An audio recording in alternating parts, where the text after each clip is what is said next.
था रतनपुर। रतनपुर में सभी एक दूसरे के सुख दुख का ध्यान रखते थे। इसी गांव में चौरंगी नाम का एक व्यक्ति था। उसकी आदत दूसरों की नकल करना, या यूं कहें कि वह जिस काम से औरों को लाभ होते देखता बिना सोचे समझे करने लगता। उसकी इसी आदत के कारण कोई उसे नकलची कहता तो कोई अड़ंगीबाज। उसने अपने साथ वाले खेत में दूसरी बार बाजरे की बुआई होती देखी तो उसे लगा कि इस देखो बेटा, जो हो गया उसे भूल जाओ और उस फसल से अधिक मुनाफा होता होगा। सीताराम ने दूसरी बार बाजरे की बुआई कर दी। पिछली बार भी इसकी फसल अच्छी हुई थी, मोटे दाम मिले होंगे। चलो अब की मैं भी बाजरे की बुआई करूंगा। चौरंगी को अपने खेत में बाजरे की बुआई करता देख सीताराम उसके पास आकर बोला, अरे भाई, तुम्हें पता है कि मैंने बाजरा बोया है, तो तुमने क्यों बोया? ये कहाँ लिखा है कि अगर तुमने बोया है तो मैं नहीं बो सकता है? तुम तो हर बार जौ की बुआई करते हो ना। भाई मेरा खेत है, मैं चौजाया होगा है, तुम्हें क्या दिक्कत है भाई? तुमसे तो कुछ कहना ही बेकार है। दाम गिरा कर मानोगे, इस बार अच्छा नुकसान करवाओगे। चौरंगी उसे कुछ नहीं कहता, मुंह बनाकर वहाँ से चला जाता है।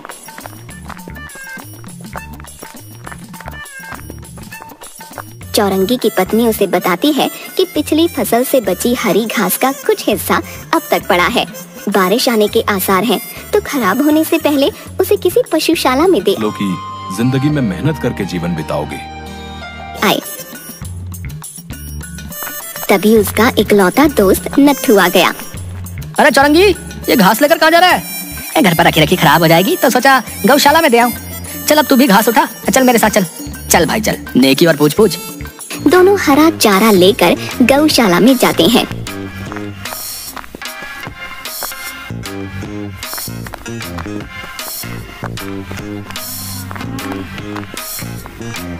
अरे कितना अच्छा लग रहा है यहाँ, गौओं के साथ रहने का अपना ही आनंद है। लो भाई ये चारा ले लो, 10 रुपए दे दो इसके। पैसे काहे के? इस चारे के और किसके? मुझे लगा तुम दान के लिए लाए हो। अरे छोड़ना यार, तू भी क्या, वैसे भी घास पड़ी पड़ी खराब हो जाती। आ देख यहाँ कितना सुकून है। हाँ, नुकसान करा के बड़ा सुकून मिल रहा है। दोनों गायों को चारा खिलाते खिलाते थोड़ा आगे जाते हैं तो वहाँ एक कोने में चौरंगी का पड़ोसी शामू बैठा था। चौरंगी देख उसे, वो शामू है ना तेरा पड़ोसी।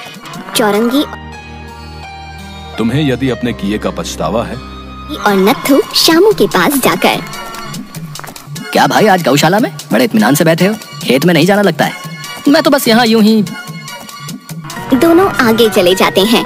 थोड़ी देर गौशाला घूमकर वे बाहर की ओर जाने लगे तो उन्होंने देखा कि शामू गायों का गोबर इकट्ठा करके ले जा रहा है। ओ तेरी, तभी मैं सोचूं ये आजकल शामू के घर पर रोज रोज उपले और खाद कैसे बन रहे हैं। वे दोनों वहाँ से चले गए।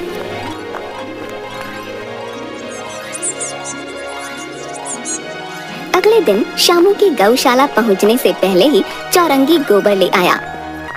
अरे ये क्या उठा लाए? दिखता नहीं क्या? साथ वाले घर में देखो रोज उपले बन रहे हैं, गोबर की खाद बन रही है। वो देखो सामने धूप में कितने सूख रहे हैं। हाँ तो आजकल बाजार में इनके अच्छे दाम मिल रहे हैं, तो तुम भी ये बनाना शुरू कर दो। ऐसे ही पूरा दिन घर में फालतू की बातें बनाती रहती हो। ये क्या कह रहे हो? मैं पूरा दिन घर पर काम करती हूँ, मेरे पास इतना समय। और जीवन में कभी भी आलस नहीं करोगे। मैं नहीं कि मैं ये उपले और खाद वाद बनाऊं। क्यों समय नहीं है, है? शामू की पत्नी को देखो कितनी मेहनत करती है। उनकी तो मजबूरी है, इस बार फसल अच्छी नहीं हुई इसलिए ये कर रहे हैं। और हाँ, अगर तुम्हारा ज्यादा मन है तो खुद बैठकर बनाओ, मुझे तंग मत करना। कहकर वह अंदर चली गई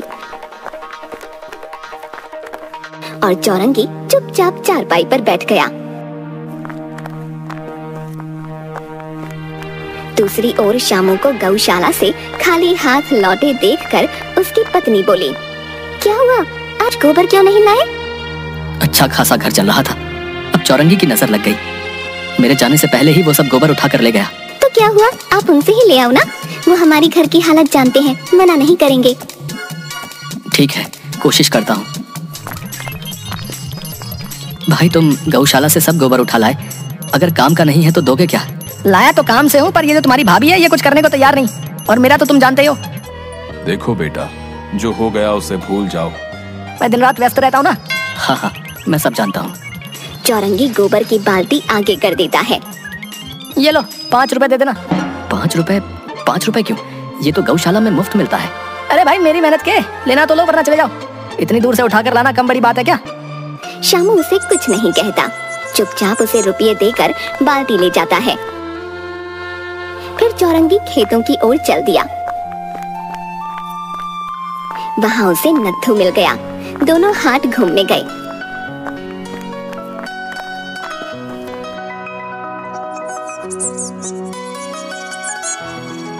और फिर जंगल के रास्ते से वापस आते हुए उन्होंने पेड़ों पर मधुमक्खियों के छत्ते देखे। चौरंगी चलते चलते एक पेड़ के नीचे रुककर छत्ते को देखने लगा। अरे क्या देख रहा है? एक मक्खी ने भी काट लिया तो पूरा सूज जाएगा। हाट में देखा था ना, शहद सोने के भाव बिक रहा है। तो अच्छा, अब मेरे काम करने के और आपके आराम करने के दिन है। काम में कोई पैसा नहीं लगाना, कोई खास झंझट नहीं, बस फायदा ही फायदा है इस काम में। अबे चल क्या रहा है तेरे दिमाग में? छत्ते में से मधुमक्खियों को भगाकर शहद निकालना कोई आसान काम है क्या? इसके लिए ट्रेनिंग लेनी पड़ती है भाई। मुझे सब आता है, मैं ये काम आसानी से कर लूंगा, बस तू मेरे साथ रहना, ठीक है? भाई मैं कह रहा हूँ इसमें बहुत खतरा है, मधुमक्खियों का मामला है, मुझे तो सोचते ही डर लग रहा है। तो क्या हुआ, हम मशाल जलाकर रखेंगे तो मक्खियाँ क्या बिगाड़ लेंगी भाई? ना ना, मुझे तो डर लगता है भाई। ठीक है, मैं पेड़ पर चढ़कर सारा काम कर लूंगा, तू नीचे हाथ में मशाल लेकर खड़े रहना, ठीक है? अगले दिन भोर के समय चौरंगी और नत्थू मुंह को कपड़े से ढके हाथ में बिना जली मशाल लिए छत्ते वाले पेड़ के पास आए। अभी भी एक बार सोच ले, ये काम हमारे बस का नहीं है। अरे मैं हूं ना यार, मुझे सब आता है, तू बस मशाल जलाकर उसे घुमाता रहियो, ठीक है? चौरंगी ने एक मोटी रस्सी से बाल्टी और मशाल बांधकर उसे अपने पेट पर बांध लिया। फिर नत्थू को कुछ समझाकर वह पेड़ पर चढ़ने लगा।